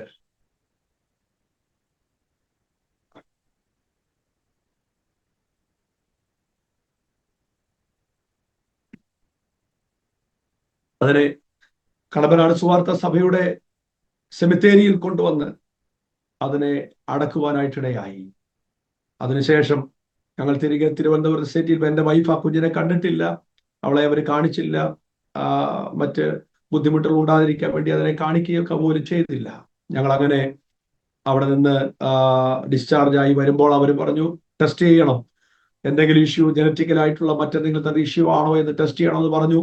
അത് ടെസ്റ്റ് ചെയ്യാനുള്ള സാമ്പത്തികമായ സാഹചര്യം എനിക്ക് അന്നില്ലാത്തത് കൊണ്ട് ചില മാസങ്ങൾ കഴിഞ്ഞിട്ടാണ്. എൻ്റെ ഗ്രാജുവേഷന്റെ സമയത്ത് എൻ്റെ പ്രിയപ്പെട്ടവരൊക്കെ എന്നെ കാണാൻ വന്നപ്പോൾ എനിക്ക് ലഭിച്ചതായ ചില നന്മകൾ കൊണ്ട് ഞാൻ 2019 ജനുവരി മാസത്തിൽ ഹോസ്പിറ്റലിൽ പോയി. അത് ടെസ്റ്റ് ചെയ്തപ്പോ ഡോക്ടർ പറഞ്ഞത് അവളുടെ ഓവറിക്കകത്ത് കുരുക്കളുണ്ട്, നല്ല കുരുക്കളുണ്ട്, മറ്റു പ്രശ്നങ്ങളൊന്നുമില്ല, കുരുക്കളുണ്ട്. അതിന് അനുസരിച്ചുള്ള മരുന്ന് അവരെഴുതി തരുവാനിടയായി. ആ മരുന്ന് എഴുതി തന്നു. ആ മരുന്ന് വാങ്ങിച്ചു. അത് ഞങ്ങൾ ഞങ്ങളുടെ മാതാപിതാക്കളോട് പറഞ്ഞില്ല, ആരോടും ഞങ്ങൾ പറഞ്ഞില്ല. ഞങ്ങൾ മാത്രം അറിഞ്ഞ് പ്രാർത്ഥിച്ച് ആ വിഷയം അത് എടുത്തു. ആ മരുന്ന് കഴിച്ചിട്ട് വീണ്ടും സ്കാൻ ചെയ്യാൻ ചെല്ലണമെന്ന് പറഞ്ഞു. അന്നും എനിക്ക് അതിനുള്ള വഴികളില്ലാത്തത് കൊണ്ട് അന്ന് എനിക്ക് ഒരു ബൈക്കാണ്. ആ ബൈക്കിലാണ് ഞങ്ങൾ ഫുള്ള് യാത്ര ചെയ്യുന്നത്, മുഴുവൻ യാത്ര ചെയ്യുന്നത്. അങ്ങനെ മാർച്ച് മാസമായപ്പോഴേക്ക് കോന്നി എന്ന് പറഞ്ഞ റാന്നിയിലെ ഒരു സ്ഥലത്ത് ഞങ്ങളുടെ സാറിന്റെ കൂടെ ഡാം കാണാനായിട്ട് ഞങ്ങൾ പോകുമ്പോൾ ഈ ബൈക്കിലാണ് വന്നത്. ഓഫ് റോഡാണ്. ആ ബൈക്കിലാണ് ഞങ്ങൾ പോകുന്നത്. പോയി തിരികെ വന്ന് പിറ്റേ ദിവസം ഞാൻ വൈഫിനോട്, എൻ്റെ വൈഫിന്റെ പേര് റിനി എന്നാണ്, റിനിയോട് പറഞ്ഞു നമുക്ക് ഒന്നുകൂടെ ഹോസ്പിറ്റലിൽ ഒന്ന് പോയി നോക്കാം, എന്താ അടുത്തൊരു സ്റ്റെപ്പ് എടുക്കണമല്ലോ, ഇതിനെന്തെങ്കിലും മാറ്റമുണ്ടോ, ഈ സിസ്റ്റുകളെല്ലാം മാറിയിട്ടുണ്ടോ ഒന്ന് അറിയണമല്ലോ എന്ന് പറഞ്ഞ് ഞങ്ങൾ അവിടെ പോയതാണ്. അപ്പോൾ ഈ കഴിച്ച മരുന്ന് 21 ദിവസം കഴിക്കാനുള്ള മരുന്നാണ്. ആ മരുന്ന് ഈ കുരുക്കളെ കരിച്ചു കളയുമെന്നാണ് ഡോക്ടർ പറഞ്ഞത്. അപ്പോൾ തന്നെ പറഞ്ഞു പ്രഗ്നൻസി എന്തെങ്കിലും ഉണ്ടെങ്കിൽ കുഞ്ഞിനെയും അത് കരിച്ചു കളയും. അത്രമാത്രം പവർഫുൾ ആയിട്ടുള്ള ഒരു മരുന്നാണ് കഴിച്ചത്. എന്നാൽ ഞങ്ങൾ മാർച്ച് 3-ാം തീയതി ഹോസ്പിറ്റലിൽ ചെന്ന് സ്കാൻ ചെയ്ത് കഴിഞ്ഞപ്പോ വൈഫ് ഇറങ്ങി വന്നിട്ട് പറഞ്ഞു ആ സിസ്റ്റ് മാറി. എന്നിട്ട് എന്നോട് വേറൊരു കാര്യം കൂടെ പറയാനുണ്ട് അച്ഛാ, എന്താ 13 വീക്സ് ഒരു കുഞ്ഞുദരത്തിൽ വളരുന്നുണ്ട് എന്ന് പറഞ്ഞു. സ്തോത്രം. ആ മരുന്ന് കഴിക്കുമ്പോൾ തന്നെ ആ ഉദരത്തിൽ ഒരു തലമുറ വളരുന്നുണ്ട്. നമ്മുടെ ദൈവം അത്ഭുതങ്ങളുടെ ദൈവമാണ്. നമ്മുടെ ദൈവം അസാധ്യങ്ങളെ സാധ്യമാക്കുന്ന ദൈവമാണ്. നാം പ്രതീക്ഷിക്കുന്നതിനപ്പുറം നമുക്ക് വേണ്ടി ചെയ്യുന്ന ദൈവമാണ്. ഞാൻ അവൾ ഫോളിക് ആസിഡ് കഴിച്ചില്ല, കാൽസ്യം കഴിച്ചില്ല, മുരിങ്ങയില കഴിച്ചില്ല, വയറ്റത്ത് വെച്ച് പ്രാർത്ഥിച്ചില്ല, ചൂട് വെച്ചില്ല, റെസ്റ്റ് എടുത്തില്ല, ബൈക്കിൽ യാത്ര ചെയ്തു, ശുശ്രൂഷകൾക്ക് പോയി, എല്ലാ കാര്യങ്ങളും ഞങ്ങൾ ചെയ്തു. പക്ഷേ കർത്താവ് ആ കുഞ്ഞിനെ ഉദരത്തിൽ നിലനിർത്തി. അത് 9 മാസങ്ങൾ പൂർത്തിയായപ്പോൾ മറ്റേ കുഞ്ഞ് മരിച്ചതിന്റെ ഒരാഴ്ചക്ക് മുമ്പേ, ഒരു വർഷം തികയുന്ന ഒരാഴ്ചക്ക് മുമ്പേ ആ ഒരു പെൺപൈതലിനെ കർത്താവ് ഞങ്ങൾക്ക് ദാനമായിട്ട് നൽകുവാനിടയായി. പ്രിയപ്പെട്ടവരെ, അസാധ്യമെന്നൊക്കെ പറയുമ്പോ, സാധ്യതകളില്ലെന്ന് പറയുമ്പോ, ഞാൻ എന്തുകൊണ്ട് ഈ കഷ്ടതയിൽ കൂടെ കടന്നുപോയെന്ന്, ഈ അഗ്നിശോധനയിൽ കൂടെ ദൈവം എന്നെ കടത്തിവിട്ടെന്ന ചോദ്യത്തിന്റെ ഉത്തരം, എന്റെ 2ാമത്തെ കുഞ്ഞ് ആശുപത്രിയിൽ പ്രസവിച്ച് കിടക്കുമ്പോ തൊട്ടടുത്ത ബെഡിൽ ഒരു കുട്ടി ഇതേപോലെ ഞങ്ങളെ നഷ്ടപ്പെട്ടതുപോലെ മരിച്ച ഒരു പെണ്ണ് അവിടെ ഉണ്ടായിരുന്നു. അവള് ആര് പറഞ്ഞിട്ടും ഒരു ഭ്രാന്തിയെ പോലെ കിടക്കുക, ആര് പറഞ്ഞിട്ടും അവൾ അംഗീകരിക്കുന്നില്ല, അക്സെപ്റ്റ് ചെയ്യുന്നില്ല. പക്ഷെ ഞങ്ങളെ പരിചയപ്പെടുത്തി. ഞാൻ അവിടെ ചെന്നു, അവളോട് ഞങ്ങളുടെ ജീവിതാനുഭവം പറഞ്ഞപ്പോ ഞങ്ങൾ അതേ സാഹചര്യത്തിലൂടെ കടന്നു പോയത് കൊണ്ട് ആ വേദനയുടെ തീവ്രത എന്താണെന്ന് ഹൃദയത്തിന്റെ അകത്ത് മനസ്സിലാക്കിയത് കൊണ്ട് ഞാൻ പറയട്ടെ പ്രിയരെ, എന്റെ കൂടെ നടന്നവർ, തോളോട് തോൾ ചേർന്ന് നടന്നവർ പറഞ്ഞു ആത്മീയത്തിന്റെ കുറവാ, പ്രാർത്ഥനയുടെ കുറവാ, ജീവിതത്തിന്റെ വിശുദ്ധിയുടെ കുറവാ അത് സംഭവിച്ചെന്ന് പറഞ്ഞ ആളുകളുണ്ട്. അത് പുറത്തുനിന്നല്ല അകത്തുനിന്നാ പറഞ്ഞേ. പക്ഷെ അതൊക്കെ ഓർത്ത് ഞാൻ ദൈവത്തെ സ്തുതിക്കുന്നു. ദൈവം ജീവിക്കുന്ന ദൈവം ഒന്നുകൂടെ മനസ്സിലാക്കാനുള്ള ഒരു അവസരം ഈ സഹോദരിയെ ആശ്വസിപ്പിച്ചു. അവള് വളരെ ശാന്തമായി കിടന്നുറങ്ങുന്നതൊക്കെ ആ പ്രിയപ്പെട്ടവർ പറഞ്ഞ് അറിയുവാനായിട്ടിടയായി. എനിക്ക് അന്നൊരു കാര്യം മനസ്സിലായി, ദൈവം ഞങ്ങളെ കൊണ്ട് ചെയ്യിപ്പിക്കാൻ പോകുന്ന ഒരു ശുശ്രൂഷയുടെ വലിയ ഒരു അനുഭവമാണതെന്ന് മനസ്സിലായി. അതിനുശേഷം ഒരുപാട് ആൾ അറിയാവുന്നതും അറിയാത്തതുമായ അനേക ആളുകൾ പരിചയപ്പെടുത്തിയും അല്ലാതെയും ഒക്കെ ഇതേ അനുഭവത്തിൽ കൂടെ കടന്നു പോകുന്നവർ വിളിക്കാൻ, അവരെ ആശ്വസിപ്പിക്കാൻ, അവരെ ധൈര്യപ്പെടുത്താൻ ഒക്കെ കർത്താവ് ഞങ്ങൾക്ക് അവസരങ്ങൾ തന്നു. മാത്രവുമല്ല, തലമുറകളില്ലാതെ ഭാരപ്പെടുന്ന പ്രിയപ്പെട്ടവർക്ക് വേണ്ടി പ്രാർത്ഥിക്കാനുള്ള ഒരു ധൈര്യവും ഒരു നിയോഗവും കർത്താവ് ഞങ്ങളുടെ രണ്ടുപേരുടെ മേൽ ഒരു അഭിഷേകമായി അത് പകർന്നു തരാൻ ഇടയായി. അനേക അത്ഭുതങ്ങൾ നടക്കുന്നത് ഇത് പറയുന്നത് മറ്റു രീതിയിലൊന്നുമല്ല, മറ്റർത്ഥത്തിലും ആരും കരുതരുത്. ഞാൻ പറയുന്നത് അനേക പ്രിയപ്പെട്ടവരെ കർത്താവ് പ്രാർത്ഥനയിൽ സഹായിക്കുന്നത് കാണുവാൻ കർത്താവ് ഞങ്ങളെ സഹായിച്ചു. ഞാനതിന്റെ ഒരു അനുഭവം പറയാം. എൻ്റെ 2ാമത്തെ മകൻ എസ്ര ജനിച്ച സമയത്ത് ഞാൻ ഈ സാക്ഷ്യം എൻ്റെ സോഷ്യൽ മീഡിയയിലൂടെ അന്നാണ് ഞാൻ ആദ്യമായിട്ട് ഇത് പറയുന്നത്. അന്ന് പറഞ്ഞപ്പോ ചില ആളുകൾ എന്നെ വിളിച്ചു, പ്രാർത്ഥിക്കാൻ പറഞ്ഞു. അത് കഴിഞ്ഞിട്ട് അവരുടെ ആരുടെയും വിവരമില്ല. ഒരു 3 മാസങ്ങളൊക്കെ കഴിഞ്ഞപ്പോ ഒരാൾക്ക് വേണ്ടി പ്രാർത്ഥിക്കാൻ ഒരു അവസരം വന്നപ്പോ എന്റെ മനസ്സിൽ അവിശ്വാസം കൊണ്ട് ഞാൻ ചിന്തിച്ചു, ഇത് ഞാന് പ്രാർത്ഥിക്കുകയില്ല, കാരണം മറ്റവർക്ക് വേണ്ടി പ്രാർത്ഥിച്ചിട്ട് വിവരങ്ങളൊന്നും അറിഞ്ഞില്ലല്ലോ എന്ന് ഞാൻ ഓർക്കാനായിട്ടിടയായി. അന്ന് ആ ചിന്തിച്ച അന്ന് വൈകിട്ട് ഒരാന്റി എന്നെ വിളിച്ചു. പാസ്റ്ററെ, എന്നെ ഓർമ്മയുണ്ടോ? ഞാൻ പറഞ്ഞ അറിയത്തില്ല ആന്റി, ഞാൻ ഇന്നയാളാണ്. അന്ന് പാസ്റ്ററെ വിളിച്ചു, പ്രാർത്ഥിക്കാൻ പറഞ്ഞത് ഓർക്കുന്നുണ്ടോ? ഞാൻ പറഞ്ഞ ആന്റി, എനിക്ക് ഇപ്പൊ ഒരു ഓർമ്മ വരുന്നുണ്ട്, എന്റെ മകൾ പ്രഗ്നന്റ് ആണ്, അതൊന്ന് പാസ്റ്ററോട് പറയാൻ എനിക്കിപ്പോ പെട്ടെന്നൊന്ന് തോന്നി, അതിനു വേണ്ടിയിട്ടാണ് വിളിച്ചതെന്ന് പറഞ്ഞു. ആ കുഞ്ഞ് ജനിച്ചു, അനുഗ്രഹിക്കപ്പെട്ടൊരു ആൺ പൈതലാണ്. അതിന്റെ വളർച്ചയുടെ എല്ലാ ഘട്ടങ്ങളും അവർ എന്നെ വിളിച്ച് പറയും. അങ്ങനെ ഒരുപാട് ഒരുപാട് അനുഭവങ്ങൾ. ഞാൻ മുൻപ് ശുശ്രൂഷിച്ചിരുന്ന സഭയിൽ 2 കുടുംബങ്ങൾ തലമുറകളില്ലാതെ ഇരുന്ന സാഹചര്യം. ഞാൻ അവിടെ ചെന്നപ്പോൾ ഒത്തിരി ഭാരപ്പെട്ടു, എങ്ങനെ പ്രസംഗിക്കും, എങ്ങനെ ശുശ്രൂഷിക്കും, ഞാൻ എന്റെ അനുഭവം എങ്ങനെ അവരോട് പറയും. ഒരു ഡിസംബർ മാസത്തിൽ ദൈവത്തോട് ഒറ്റ കരച്ചില്, കർത്താവേ, ഇതിനൊരു വിഷയം മാറ്റം വരുത്തണം. 14 വർഷം, ഒന്ന് 4 വർഷം കഴിഞ്ഞത്. കർത്താവ് ആ 2 കുടുംബത്തിനും തലമുറയെ കൊടുത്തത് കണ്ട് ദൈവത്തെ സ്തുതിക്കാൻ ദൈവം അനുവദിച്ചിട്ടാണ് അവിടുന്ന് ഞാൻ മാറിയത്. ഇവിടെ ഞാനിപ്പോ ഇരിക്കുന്ന സഭയുടെ തൊട്ടടുത്ത് ഒരാന്റിയോട് ഞങ്ങളോട് വലിയ സ്നേഹമാണ്, കുഞ്ഞുങ്ങളോട് വലിയ കാര്യമാണ്. അവരുടെ മകൾക്ക് ഒരു തലമുറ ഇല്ലാത്ത സാഹചര്യം. അവർക്ക് ഞങ്ങൾക്ക് 3ാമത് കുഞ്ഞുണ്ടായപ്പോൾ എങ്ങനെ പറയുമെന്ന് ഞങ്ങൾക്ക് ഒരു ഭാരം തോന്നി. ഞങ്ങൾ ആ മകൾക്ക് വേണ്ടി തലയിൽ കൈവച്ച് ഒരുമിച്ച് ഞങ്ങൾ ചെന്ന് തലയിൽ കൈവച്ച് പ്രാർത്ഥിക്കുവാനിടയായി. പറയട്ടെ പ്രിയപ്പെട്ടവരെ, സ്വർഗത്തിലെ ദൈവം അത്ഭുതങ്ങളുടെ ദൈവമാണ്. അവൻ ആ പെൺകുട്ടിക്കും കർത്താവ് ഉദരത്തിൽ ഒരു പൈതലിനെ നൽകിക്കൊടുത്തു എന്ന സാക്ഷ്യം കേൾക്കുവാൻ ദൈവം സഹായിച്ചു. അങ്ങനെ ഒത്തിരി ഒത്തിരി അനുഭവങ്ങൾ അത് പറയാനുണ്ട്. ഞാൻ പറഞ്ഞതിന്റെ സാരം, നമ്മളെ ചിലപ്പോൾ ദൈവം നമ്മൾ പ്രതീക്ഷിക്കാത്ത ജീവിതാനുഭവങ്ങൾക്കകത്തുകൂടെ കടത്തിവിടുന്നത്, നമ്മളെ ഇറക്കി വിടുന്നത്, ചോദിച്ച ചോദ്യത്തിന് ഉത്തരമില്ലാത്ത വിഷയങ്ങൾ നമ്മുടെ ജീവിതത്തിൽ കടന്നു വരുമ്പോൾ ഒരു കാര്യം മനസ്സിലാക്കണം, നമ്മുടെ ദൈവത്തിന് നമ്മളെക്കുറിച്ച് പദ്ധതിയുണ്ട്, നമ്മളെക്കുറിച്ച് ഉദ്ദേശമുണ്ട്. അങ്ങനെ എന്റെ പഠനം പൂർത്തീകരിച്ച് ഞാൻ ശുശ്രൂഷയിലേക്ക് ഇറങ്ങി, വീണ്ടും വ്യാപൃതനായി പരസ്യയോഗങ്ങളിലും കൺവെൻഷനുകളിലേക്കും ഒക്കെ കയറി വരുന്ന സമയത്ത് എൻ്റെ വൈഫിന്റെ പിതാവ് ക്യാൻസർ രോഗബാധിതനായിട്ട് നാട്ടിൽ വരാനിടയായി. അദ്ദേഹത്തെ ഒരു വർഷത്തിന് മുകളിൽ അദ്ദേഹത്തെ ടേക്ക് കെയർ ചെയ്യാൻ ദൈവം എനിക്ക് സഹായിച്ചു. ആ സമയത്ത് ശുശ്രൂഷയിൽ നിന്നൊക്കെ വിട്ടു നിൽക്കേണ്ട സാഹചര്യങ്ങളൊക്കെ ഉണ്ടായെങ്കിലും ആ പിതാവിനെ ശുശ്രൂഷിപ്പാൻ എനിക്ക് ദൈവം കൃപ നൽകി, എൻ്റെ സഹോദരങ്ങളോട് കൂടെ ചേർന്ന്. മാത്രവുമല്ല, അതങ്ങോട്ട് കഴിഞ്ഞ് വീണ്ടും ശുശ്രൂഷയിലേക്ക് വ്യാപൃതനായി വരുന്ന സമയത്ത് എൻ്റെ ഭാര്യയുടെ മാതാവ് ക്യാൻസർ രോഗബാധിതയായി മാറുവാനിടയായി. പ്രിയപ്പെട്ടവരെ, ഒന്നിനു പുറകെ ഒന്നായിട്ടുണ്ടാകുന്ന ഈ പ്രതിസന്ധികൾ പലപ്പോഴും എന്നെ ഉലച്ചു. ഞാൻ പുറത്തെല്ലാവരും എന്നെ കാണുന്നവരൊക്കെ വളരെ സന്തോഷത്തോടെയും നല്ല വെൽ ഡ്രസ്ഡ് ആയിട്ടും ചിരിച്ചുകൊണ്ടും ഒക്കെയാണ് കാണുന്നത്. ശുശ്രൂഷയുടെ ഗൗരവവും ശുശ്രൂഷയുടെ ആവേശവും ഒക്കെ വളരെ പവർഫുൾ ആയിട്ടാണ് ഞാൻ ശുശ്രൂഷിക്കാറുള്ളത്. മറ്റൊന്നും കൊണ്ടല്ല, കർത്താവ് എന്നെ നടത്തിയ വിധങ്ങൾ ഓർത്താൽ എനിക്ക് അങ്ങനെ ഒതുങ്ങിയിരിക്കാൻ കഴിയാത്തത് കൊണ്ടാണ്. ഞാൻ പറയാം, 6 മാസങ്ങൾ അമ്മായിയമ്മയും കൊണ്ട് ഹോസ്പിറ്റലുകൾ കയറി ഇറങ്ങി അവരെ നോക്കാൻ ശുശ്രൂഷിപ്പാനൊക്കെ ദൈവം സഹായിച്ചു. ആ സമയത്ത് ശുശ്രൂഷയിൽ നിന്ന് പതുക്കെ പുറകിലേക്ക് മാറുന്ന ഒരു സാഹചര്യം, എനിക്കുള്ള ഏറ്റ മീറ്റിങ്ങുകളൊക്കെ എനിക്ക് മാറ്റേണ്ടതായിട്ട് വന്നു.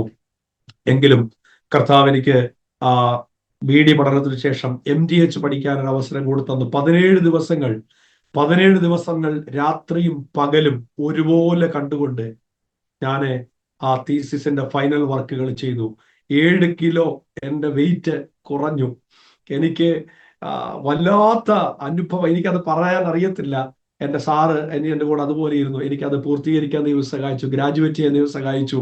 ശേഷം ഞാൻ പറയട്ടെ ദൈവമക്കളെ, ആ ഗ്രാജുവേഷന് ശേഷം പിന്നീട് ഇങ്ങോട്ടുള്ള ഈ 10 മാസങ്ങൾ ദൈവത്തിന്റെ അത്ഭുത കരങ്ങൾ, ദൈവത്തിന്റെ അത്ഭുത പ്രവൃത്തികൾ, കർത്താവ് മനുഷ്യൻ മറന്നാലും മനുഷ്യൻ ഓർത്തില്ലെങ്കിലും നമ്മൾ ചെയ്തത് സ്വർഗത്തിലെ ദൈവം ഓർക്കുമെന്ന്, സ്വർഗത്തിലെ ദൈവം അത് എഴുതി വെക്കുമെന്ന് എൻ്റെ ജീവിതത്തിൽ ഇന്ന് വരെയും അനുഭവിച്ചറിയാൻ കർത്താവ് ഇങ്ങനെ സഹായിച്ചുകൊണ്ടേ ഇരിക്കുന്നു. അവസരങ്ങൾ ഓരോ സീസണുകൾ വരുമ്പോഴും ഞാൻ കരഞ്ഞിട്ടുണ്ട്, കർത്താവെ അവസരങ്ങൾ ലഭിക്കുന്നില്ലല്ലോ, കർത്താവ് വേദികൾ ഒരുങ്ങുന്നില്ലല്ലോ എന്ന് കരഞ്ഞ് നിരാശപ്പെട്ട സമയങ്ങളുണ്ട്. എന്നെ ശുശ്രൂഷയ്ക്ക് കൊള്ളത്തില്ലേ കർത്താവ് എന്ന് ചോദിച്ച എന്ന് ഞാൻ അങ്ങനെ ചോദിക്കുന്നോ, അന്ന് ആരെങ്കിലും എന്നെ വിളിച്ചിട്ട് എന്നോട് പറയും, മോനെ നിന്റെ പ്രസംഗം കൊള്ളായിരുന്നു കേട്ടോ, ശുശ്രൂഷ കൊള്ളായിരുന്നു കേട്ടോ. അത് എന്റെ ജീവിതത്തിൽ എന്നുമുള്ള ഒരു അനുഭവമാണ്. ഞാനത് പറഞ്ഞത് കർത്താവ് ഈ വർഷങ്ങളിൽ ഒക്കെ എന്നെ നടത്തുന്ന വിധങ്ങൾ അത്ഭുതകരമായിട്ടാ. അർഹിക്കാത്ത വേദികൾ, അർഹിക്കാത്ത സ്ഥലങ്ങളിൽ ശുശ്രൂഷയ്ക്കായി കർത്താവ് കൊണ്ടു നിർത്തുന്നു. പ്രിയപ്പെട്ടവരെ, പ്രസംഗ പാഠവും ഉണ്ടായിട്ടല്ല, ഞാനൊരു ജന്മന ഒരു പ്രസംഗകനായി ജനിച്ച ആളായതുകൊണ്ടല്ല, വാക്കുകളുടെ ബാഹുല്യമുള്ളത് കൊണ്ടല്ല. കർത്താവ് ഒരുത്തരെ ഉപയോഗിക്കാൻ ഇച്ഛിച്ചാൽ നമ്മൾ സമർപ്പിച്ചു കൊടുത്താൽ മാത്രം മതി. നമ്മളെ പലരും വിധി എഴുതും, പലരും പലതും നമ്മളെക്കുറിച്ച് പറയും, പല കാര്യങ്ങളും നമുക്കെതിരായിട്ട് നിൽക്കും. പക്ഷെ നമ്മൾ തളർന്നു പോകരുത്, ക്ഷീണിച്ചു പോകരുത്. നമ്മളെ വിളിച്ച ദൈവം വിശ്വസ്തനാണ്. പ്രതിസന്ധികൾ ഇല്ലെന്നല്ല, പ്രയാസങ്ങൾ ഇല്ലെന്നല്ല, കഷ്ടങ്ങൾ ഇല്ലെന്നല്ല. ജീവിതത്തിന്റെ എല്ലാ മേഖലകളിലും, എല്ലാ സാഹചര്യങ്ങളിൽ കൂടെ നമ്മൾ കടന്നു പോകുമ്പോഴും അതിനകത്ത് ദൈവകൃപ പ്രാപിച്ചിട്ടുണ്ടെങ്കിൽ, ദൈവ സാന്നിധ്യത്തിന്റെ അകത്താണ് നമ്മൾ ആകുന്നതെങ്കിൽ, ദൈവം നമ്മളെ നടത്താൻ, ദൈവം നമ്മളെ പുലർത്താൻ, കർത്താവിന്റെ നാമത്തെ ഉയർത്താനുള്ള കൃപ തരാൻ സ്വർഗം വിശ്വസ്തനാണെന്ന് പറയാൻ എനിക്ക് യാതൊരു വിധമായ ഭയാശങ്കകളുമില്ല. രണ്ടാമത്തെ പൈതലിനെ കർത്താവ് തന്നപ്പോ, കുഞ്ഞിനെ ഓപ്പറേഷൻ ചെയ്തു കഴിഞ്ഞ് ഡോക്ടർ വന്നിട്ട് എന്നോട് പറഞ്ഞത്, ഇനിയും ഒരു കുഞ്ഞ് ഉണ്ടാകരുത്. കാരണം ബ്ലാഡറും യൂട്രസും തമ്മിൽ ഒട്ടിപ്പിടിച്ച് ഞങ്ങൾ വളരെ കഷ്ടപ്പെട്ടാണ് ഓപ്പറേഷൻ ചെയ്തത്. അതുകൊണ്ട് ഇനി ഒരു കുഞ്ഞ് നിങ്ങളോട് നിർത്താൻ പറഞ്ഞതല്ലേ, എന്താ നിർത്താഞ്ഞത്? ഞാൻ പറഞ്ഞു, ആരോഗ്യമുള്ളപ്പോ ഞങ്ങളുടെ കുഞ്ഞ് നഷ്ടപ്പെട്ടതാ, പിന്നാണോ അനാരോഗ്യത്തിൽ ദൈവത്തിന് തരാൻ കഴിയാത്തത് എന്ന് ചോദിച്ചു. ഡോക്ടർ ഇനി ഇങ്ങോട്ട് കൊണ്ടുവരുന്നെന്ന് പറഞ്ഞു. പറയട്ടെ, അതിനുശേഷം കർത്താവ് ഒരു പൈതലിനെ തന്നു. ഓപ്പറേഷനാ ചെയ്തത്. ഞാൻ വിശ്വസിക്കുന്നു ഒരു ആ സർജിക്കൽ ബ്ലേഡിന്റെ ഒരു അറ്റം ഒരല്പം കൊണ്ടാൽ ജീവിതകാലം മുഴുവൻ ആ ബ്ലാഡർ മാറ്റിയിട്ട് ബാഗ് ഇട്ട് നടക്കേണ്ട അവസ്ഥ വരേണ്ട സാഹചര്യമാണ്. പക്ഷേ സ്വർഗത്തിലെ ദൈവത്തിന്റെ അത്ഭുതത്തിന്റെ കരം കൂടെ ഇരുന്ന്, അമ്മയല്ലെങ്കിൽ കുഞ്ഞെന്നൊക്കെ പറഞ്ഞ സാഹചര്യമാണ്. ഹൈ റിസ്ക് എന്നാണ് ഡോക്ടർമാര് ഞങ്ങൾ ചെന്ന് കണ്ടപ്പോ മുതൽ എഴുതി വെച്ചിരിക്കുന്നത്. പക്ഷെ ദൈവം അത്ഭുതകരമായി ദൈവത്തിന്റെ കരം ചലിക്കുന്നത് കാണുവാനിടയായി. ഇനി ഞാൻ ഒരു കാര്യം കൂടെ പറയുമ്പോൾ നിങ്ങൾക്ക് അത്ഭുതം തോന്നും. എൻ്റെ 3 കുഞ്ഞുങ്ങളുടെയും പ്രസവത്തിന് എനിക്ക് 1 പൈസ പോലും അധികമായി ചെലവാക്കാൻ ദൈവം അനുവദിച്ചിട്ടില്ല. ആമേൻ, സ്തോത്രം. ലക്ഷങ്ങൾ വരുന്ന ഓപ്പറേഷൻ, അതായത് 1.5 ലക്ഷത്തിനടുത്ത് വരുന്ന ഓപ്പറേഷനുകളാ 3 പ്രാവശ്യവും ചെയ്തത്. പക്ഷേ ഞാന് ദൈവത്തെ വിശ്വസിച്ചുകൊണ്ട്, ഡോക്ടർമാരെ ദൈവം അതിന് ഉപയോഗിക്കുമെന്ന് കരുതിക്കൊണ്ട്, ഞാൻ വണ്ടാനം ഗവൺമെന്റ് മെഡിക്കൽ കോളേജിൽ രണ്ടാമത്തെ കുഞ്ഞിനെ കൊണ്ടുപോയി. രണ്ടാമത്തത് ആരോഗ്യ ഇൻഷുറൻസിന്റെ കാർഡ് എടുക്കുന്ന ഒരു ഹോസ്പിറ്റലിൽ കൊണ്ടുപോയി. മൂന്നാമത്തെ പുഷ്പഗിരിയിൽ കൊണ്ടുപോയി. ഞാൻ പറയട്ടെ, സാമ്പത്തികമായ ഒരു നഷ്ടവും ദൈവം എനിക്ക് വരുത്തിയില്ല. ഞാന് കർത്താവിന് വേണ്ടി നിൽക്കുന്നത് കൊണ്ട്, അന്നേരത്തെ കൃത്യനിഷ്ഠയോടെ, ചെറിയ ആദർശങ്ങളോടെ, വലിയ വിശുദ്ധനാണെന്നോ നല്ലവനാണെന്നോ ഒന്നും ഞാൻ എങ്ങും പറയാറില്ല. ആരെയും വരുമ്പോൾ വിമർശിക്കാൻ ശ്രമിക്കാറുമില്ല. പക്ഷെ എന്നെ കൊണ്ട് കഴിയാവുന്നിടത്തോളം കർത്താവിന് വേണ്ടി നിൽക്കാൻ, അവസാന ശ്വാസം വരെയും അവസാന മിനിറ്റ് വരെയും ഈ കർത്താവിനെ ഉയർത്താനുള്ള ആഗ്രഹത്തോടെ, താല്പര്യത്തോടെ നിന്നു പോകുന്നു. ഒരു കാര്യം കൂടെ പറഞ്ഞ് ഞാൻ അവസാനിപ്പിക്കാം. എൻ്റെ ഈ ചെറിയ പ്രായത്തിൽ, ചെറിയൊരു കാലയളവായതോട് ഞാൻ കർത്താവിന്റെ വേലയിലേക്ക് ഇറങ്ങിയിട്ട്, കർത്താവ് എനിക്ക് തരുന്ന അവസരങ്ങൾ, എനിക്ക് തരുന്ന ബോണസ് മാത്രമാണ്. ഞാൻ അതിനെ പറയുന്ന കാരണം ഞാൻ എൻ്റെ പ്രിയപ്പെട്ടവരോട് പറയാം. ഞാൻ നഷ്ടപ്പെടുത്തി കളഞ്ഞ വർഷങ്ങളെ കുറിച്ച് ഞാൻ ഒരുപാട് ദൈവസന്നിധിയിൽ ഒരുപാട് കരഞ്ഞിട്ടുണ്ട്. ഞാൻ തളർന്ന് കരഞ്ഞിട്ടുണ്ട്. ഞാൻ ഉപവാസം എടുത്തിട്ടുണ്ട്. കർത്താവേ, എൻ്റെ നഷ്ടപ്പെട്ടു പോയ വർഷങ്ങൾ കർത്താവ് എനിക്ക് തരണമേ എന്നൊരു പ്രാർത്ഥന ഞാൻ പ്രാർത്ഥിച്ചത് കൊണ്ട് മാത്രമാണ് സ്വർഗത്തിലെ ദൈവം ഈ ഷോർട്ട് പീരീഡിൽ കർത്താവ് ഇങ്ങനെ ഉപയോഗിക്കുന്നത് എന്നും എനിക്ക് തിരിച്ചറിവ് എപ്പോഴും ഉള്ളത് കൊണ്ടാണ് ഞാൻ ദൈവസന്നിധിയിൽ എപ്പോഴും താണ് ഞാൻ സാധാരണക്കാരനായിട്ട് ഇരിക്കുവാൻ എപ്പോഴും ആഗ്രഹിക്കുന്നതിന്റെ കാരണം അതാ.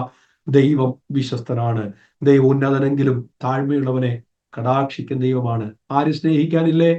ആരും കൈപിടിക്കാനില്ലേ? ആരും വളർത്താനില്ലേ? കഷ്ടതയുടെ ആ കോട്ടയ്ക്കകത്തുനിന്ന് പുറത്തു വരാൻ പറ്റുന്നില്ലേ? സാമ്പത്തികമായിട്ടില്ലേ? ഇന്ന് നല്ല വസ്ത്രമൊക്കെ ഇടുമ്പോ ഒരു കാലത്ത് ഞാൻ അതൊന്നും പറയുന്നില്ല. വസ്ത്രങ്ങൾക്ക് വേണ്ടി ഞാൻ ആഗ്രഹിച്ച സമയങ്ങളുണ്ട്. സ്വർഗത്തിലെ ദൈവം ഒന്നും മറക്കുന്ന ദൈവമല്ല. കർത്താവിനെ ഉയർത്താൻ, കർത്താവിനെ സ്നേഹിപ്പാൻ, കർത്താവിനെ മാനിക്കാൻ ദൈവം നടത്തുന്ന വഴികൾ അത്ര വലുതാണ്. അതുകൊണ്ട് എന്നെ കേൾക്കുന്ന ആരെങ്കിലും ഏതെങ്കിലും ജീവിതാനുഭവങ്ങളുടെ മുഖത്ത് എനിക്ക് എന്തുകൊണ്ട് ഇത് പറ്റി എന്ന് ചോദിക്കുന്ന സാഹചര്യത്തിനകത്താണ് കടന്നു പോകുന്നതെങ്കിൽ ഞാൻ നിങ്ങളോട് പറയട്ടെ, ദൈവത്തിന് നിന്റെ ജീവിതത്തെ ഒരു നിമിഷം കൊണ്ട് മാറ്റുവാൻ കഴിയും.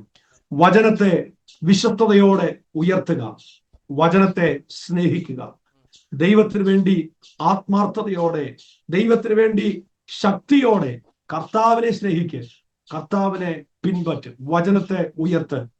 ദൈവം നിന്റെ കൂടെയിരിക്കും, ദൈവം നിന്നെ ശക്തീകരിക്കും. എനിക്ക് ഈ അവസരം തന്ന എൻ്റെ പ്രിയപ്പെട്ട കർത്താവിന്റെ ദാസൻ, അദ്ദേഹത്തെ കൊണ്ട് ദൈവം ചെയ്യിപ്പിക്കുന്ന എല്ലാ ശുശ്രൂഷകളും ഞാൻ പലപ്പോഴും കാണാറുണ്ട്. ഈ ആസാദി ടിവിയിലെ പല സാക്ഷ്യങ്ങളും ഞാൻ ശ്രദ്ധിക്കാറുണ്ട്. എന്നെയും ഈ ഒരു പ്രോഗ്രാമിലേക്ക് ക്ഷണിച്ചതിൽ എൻ്റെ ഹൃദയംഗമായ നന്ദി പറയുന്നു. ഈ സാക്ഷ്യം, ഈ അനുഭവം ഒരു ഒരു ഒരു സ്വയം പുകഴ്ചയ്ക്കോ ഒരു മറ്റു തരത്തിലും അല്ലാതെ ചില വ്യക്തികൾക്കെങ്കിലും ഒരാശ്വാസത്തിനും ഒരു ബലത്തിനും കാരണമാകട്ടെ എന്ന് ആത്മാർത്ഥമായിട്ട് ഞാൻ പ്രാർത്ഥിക്കുന്നു. നിങ്ങൾ എല്ലാവരും ഞങ്ങളെ ഓർത്ത് പ്രാർത്ഥിക്കണം, എൻ്റെ ശുശ്രൂഷയെ ഓർത്ത് പ്രാർത്ഥിക്കണം. ലജ്ജിപ്പാൻ സംഗതിയില്ലാത്ത വേലക്കാരനായി അവസാനത്തോളം കർത്താവിനെ വിട്ടു നിൽപ്പാൻ കർത്താവ് സഹായിക്കേണ്ടതിന് പ്രാർത്ഥിക്കണമെന്ന് ഞാൻ അപേക്ഷിക്കുന്നു. Thank you pastor. അനുഗ്രഹിക്കപ്പെട്ട ജീവിതാനുഭവങ്ങൾ പങ്കുവച്ചതിൽ. ദൈവം നഷ്ടങ്ങളെ നികത്തി തരുന്നവനാണ്. ഒരു തലമുറ നഷ്ടപ്പെട്ടെങ്കിൽ പിന്നത്തേതിൽ ദൈവം കുടുംബത്തെ അനുഗ്രഹിപ്പാനിടയായി തീർന്നു. നമ്മുടെ ദൈവം നിന്നെ മാറ്റുന്ന, നമ്മുടെ ദൈവം കഷ്ടങ്ങളിൽ ഏറ്റവും അടുത്ത തുണയായിരിക്കുന്ന കർത്താവാണ്. പ്രിയ പാസ്റ്റർ പറഞ്ഞ പോലെ ദൈവത്തിൻ്റെ വചനത്തിൽ രസിക്കുക. വചനത്തിൽ രസിക്കുന്നവന് ദൈവം ഹൃദയത്തിലെ ആഗ്രഹങ്ങളെ നൽകുന്ന 37-ാം സങ്കീർത്തനത്തിൽ പറയുന്നത്. വചനത്തിൽ രസിക്കുന്നവൻ, ദേശത്ത് പാർത്ത് വിശ്വസ്തതയെ ആചരിച്ച് ദൈവത്തിൻ്റെ വചനത്തിൽ രസിച്ച് ജീവിക്കുന്നവൻ, അവനെ ദൈവം ദേശത്ത് മാനിക്കുകയും അവൻ്റെ ഹൃദയത്തിലെ ആഗ്രഹങ്ങളെ നൽകി നടത്തുകയും ചെയ്യും. ഇതൊക്കെ ദൈവത്തിൻ്റെ വചനത്തിൻ്റെ വാഗ്ദത്തങ്ങളാണ്. കർത്താവ് പിന്നെയും സഹായിക്കട്ടെ, ശുശ്രൂഷകളെ മാനിക്കട്ടെ. പാസ്റ്ററെ, ശുശ്രൂഷ, ഇപ്പോഴുള്ള ശുശ്രൂഷ പരസ്യോഗ ശുശ്രൂഷയൊക്കെ അല്ലേ? അതോടൊപ്പം തന്നെ സഭാ ചാർജും. അതെ, സഭ ചെന്നിത്തല എന്ന് പറഞ്ഞ സ്ഥലത്ത് വലിയ വരുമ്പുഴയിലെ IPC സഭയുടെ ശുശ്രൂഷകരായിട്ട് കർത്താവ് ഒരു അവസരം നൽകി. അപ്പോൾ തന്നെ കവലപ്രസംഗമാണ് എനിക്ക് ഏറ്റവും ഇഷ്ടമുള്ളത്. ഓരോ പ്രസംഗവും എൻ്റെ ഇത് ലാസ്റ്റ് പ്രസംഗമാണെന്ന് കരുതിയാണ് ഞാൻ പ്രസംഗിക്കുന്നത്. അതുകൊണ്ട് ഏറ്റവും എത്രമാത്രം ശബ്ദം എടുക്കാമോ അത്രയും ശബ്ദത്തിലാണ് ഞാൻ അങ്ങ് പ്രസംഗം. വേണ്ടാന്ന് പറഞ്ഞാൽ പോകുന്നത്, തൊണ്ട പോകും, ഒച്ച പോകും എന്നൊക്കെ അറിയെങ്കിലും അങ്ങ് പ്രസംഗിക്കും. അങ്ങനെ കർത്താവ് അവസരങ്ങളൊക്കെ തരും. അല്ലാതെ എനിക്ക് സൗണ്ട് ചെറിയ സ്പീക്കർ, ചാർജ് ചെയ്യുന്ന സ്പീക്കർ ഉണ്ട്. അതുകൊണ്ട് ഇടയിലുള്ള സ്ഥലങ്ങളിലൊക്കെ പോയി കർത്താവിന്റെ വചനം പറയും.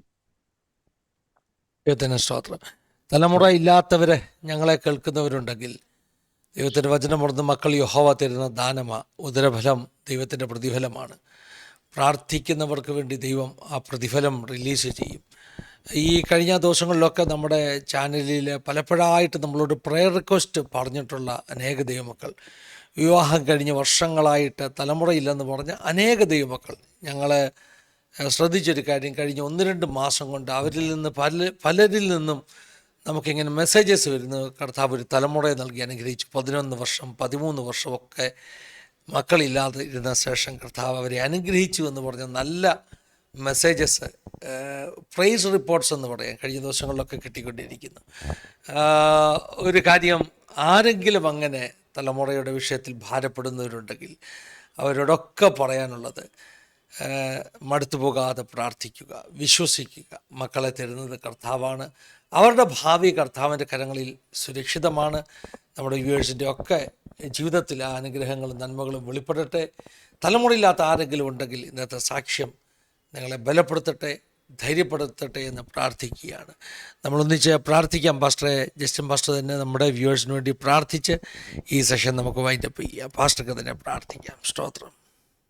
നമുക്ക് പ്രാർത്ഥിക്കാം. നിങ്ങളുടെ ഹൃദയങ്ങളെ ദൈവസ്ഥലത്ത് സമർപ്പിച്ച്, ഞങ്ങളുടെ സ്വർഗസ്ഥ പിതാവാം ദൈവമേ, അവിടുത്തെ പുത്രനും ഞങ്ങളുടെ വീണ്ടെടുപ്പുകാരനും രക്ഷകനുമാകുന്ന യേശു മശിഹായുടെ നാമത്തിൽ തിരുസന്നിധിയിലേക്ക് ഞങ്ങൾ അടുത്തു വരുന്നു. കർത്താവേ, അടിയന്റെ ജീവിതത്തിൽ കടന്നുപോയതായ ജീവിതത്തിന്റെ അനുഭവം ഈ സന്ദേശം കേൾക്കുന്ന എൻ്റെ വാത്സല്യ പ്രിയപ്പെട്ടവർക്ക് വേണ്ടി കർത്താവ് ഒരു അത്ഭുതത്തിന്റെ വഴിയായി മാറ്റണമെന്ന് ഞാൻ പ്രാർത്ഥിക്കുന്നു. കർത്താവെ, ഞങ്ങളുടെ പ്രത്യാശ ഞങ്ങളുടെ കർത്താവാണ്. കർത്താവിന്റെ വരവാണ്, ഞങ്ങളുടെ നിത്യതയിലുള്ള ജീവിതമാണ്. അത് ഞങ്ങൾ ഉറയ്ക്കുന്നു. എങ്കിലും ഈ ഭൂമിയുടെ പരപ്പിൽ ഞങ്ങൾ ആയിരിക്കുമ്പോൾ ഞങ്ങൾക്ക് വേണ്ടതായ കുടുംബജീവിതത്തിലെ നന്മകൾ, ഭൗതികമായ അനുഗ്രഹങ്ങൾ എല്ലാം തരാൻ കർത്താവ് വിശ്വസ്തനാണെന്ന് ഞങ്ങൾ പൂർണ്ണമായും വിശ്വസിക്കുന്ന കർത്താവെ, ഈ സന്ദേശം കേൾക്കുന്ന എൻ്റെ പ്രിയപ്പെട്ടവർക്ക് വേണ്ടി അടിയനോട്, എളിയവനായ അടിയനോട് കരുണ കാണിച്ച ദൈവം, അടിയങ്ങളുടെ ജീവിതത്തിൽ അത്ഭുതം ചെയ്തതായ ദൈവം, പ്രത്യേകിച്ച് തലമുറയുടെ വിഷയത്തിൽ നീതി കാണിച്ചവനായ ദൈവം, എൻ്റെ പ്രിയപ്പെട്ടവർക്ക് വേണ്ടി അടിയൻ പ്രാർത്ഥിക്കുമ്പോൾ സ്വർഗത്തിലെ ദൈവത്തിന്റെ മാറാത്ത കരം വെച്ച് അടയപ്പെട്ട ഉദരങ്ങൾ തുറന്ന്, കർത്താവേ, അടയ്ക്കപ്പെട്ട ഗർഭങ്ങൾ തുറന്ന് ഒരു തലമുറയെ കണ്ട് ദൈവത്തെ മഹത്വപ്പെടുത്തുവാൻ, ദൈവത്തെ സ്നേഹിക്കുവാൻ, ഹന്ന പ്രാർത്ഥിച്ചതുപോലെ എന്റെ ഹൃദയം യഹോവയിൽ ആനന്ദിക്കുന്നു എന്ന് ദൈവസന്നിധിയിൽ പ്രാർത്ഥനയുടെ മറുപടിയുമായി കടന്നു വന്ന് പറയുവാൻ കർത്താവോട് സഹായിക്കണമെന്ന് ഞാൻ പ്രാർത്ഥിക്കുന്നു. യേശുവിന്റെ അധികാരമുള്ള നാമത്തിൽ അതങ്ങനെ സംഭവിക്കുന്നതിനായി സ്തോത്രം ചെയ്യുന്നു. കർത്താവെ, ആസാദി ടിവിയുടെ എല്ലാ പ്രേക്ഷകരെയും അങ്ങ് അനുഗ്രഹിക്കണമേ. കർത്താവിന്റെ ദാസൻ ഫിന്നി പാസ്റ്ററെയും കുടുംബത്തെയും ഈ ശുശ്രൂഷയ്ക്കായി നിയോഗിച്ചല്ലോ. ദാസനെയും കുടുംബത്തെയും ദൈവം അനുഗ്രഹിക്കണമേ. കർത്താവെ, ഈ സന്ദേശം എവിടെയെല്ലാം ചെല്ലുന്നുവോ അവിടെ എല്ലാവർക്കും ഒരു മടങ്ങിവരവിന്, മാനസാന്തരത്തിന്, അനുതാപത്തിന്, കർത്താവിൽ ആശ്രയം വയ്ക്കുന്നതിന് ഞങ്ങളുടെ രക്ഷകരും ഞങ്ങളുടെ വീണ്ടെടുപ്പുകാരനും ഞങ്ങളുടെ വാഗ്ദത്ത മശിഹയും ഞങ്ങളുടെ കർത്താവായ യേശു ക്രിസ്തുവാണെന്ന്, അങ്ങയുടെ ക്രൂശുമരണത്തിലൂടെ പാപത്തിന് പരിഹാരം ലഭിച്ചു എന്നും, കർത്താവ് ഞങ്ങൾക്ക് വേണ്ടി മരിച്ചു, അടക്കപ്പെട്ടു, ഉയർത്തെഴുന്നേറ്റ് ഇന്നും കർത്താവിന്റെ വലതു ഭാഗത്ത് ഇരിക്കുന്നു എന്നും വിശ്വസിക്കുവാൻ തക്കവണ്ണം ഞങ്ങളെ വിശ്വസിക്കുന്ന ജനത്തെ ചേർക്കുവാൻ ആകാശവിധാനത്തിൽ എഴുന്നള്ളി വരുമെന്നും കർത്താവെ ഞങ്ങൾ വിശ്വസിച്ചുകൊണ്ട് ഈ ജനത്തെ അടിയൻ അനുഗ്രഹിച്ചു പ്രാർത്ഥിക്കുന്നു. യേശുവിന്റെ നാമത്തിൽ തന്നെ. ആമേൻ, ആമേൻ, ആമേൻ, ആമേൻ, ആമേൻ. പിതാപുത്ര പരിശുദ്ധാത്മാവാകുന്ന ത്രിയേക ദൈവത്തിൻ്റെ കൂട്ടായ്മ, സഹവാസ, കാവൽ നമ്മെല്ലാവരുടെ മേലും, പ്രത്യേകമായി നമ്മുടെ നടുവിൽ കടന്നു വന്ന ജീവിതാനുഭവങ്ങൾ പങ്കുവച്ച പ്രിയ ജസ്റ്റിൻ മാസ്റ്റർ മേൽ, തൻ്റെ കുടുംബത്തിന് മേൽ, ശുശ്രൂഷകളുടെ മേൽ ഇന്നു മുതൽ എപ്പോഴും എന്നേക്കും ഉണ്ടായിരിക്കും അടകട്ടെ. ആമേൻ, ആമേൻ, ആമേൻ. താങ്ക് യു പാസ്റ്ററെ. ദൈവം ധാരാളമായിട്ട് അനുഗ്രഹിക്കട്ടെ. ഇത്രയും സമയം ഞങ്ങളോടൊപ്പം വന്ന് സമയങ്ങൾ ചിലവഴിച്ചതിൽ ഒരു പ്രാവശ്യം നന്ദി പറയുന്നു. പ്രേക്ഷകരോടുമുള്ള നന്ദി പറയുന്നു. God bless you all. Have A wonderful time. Thank you for watching. God bless you.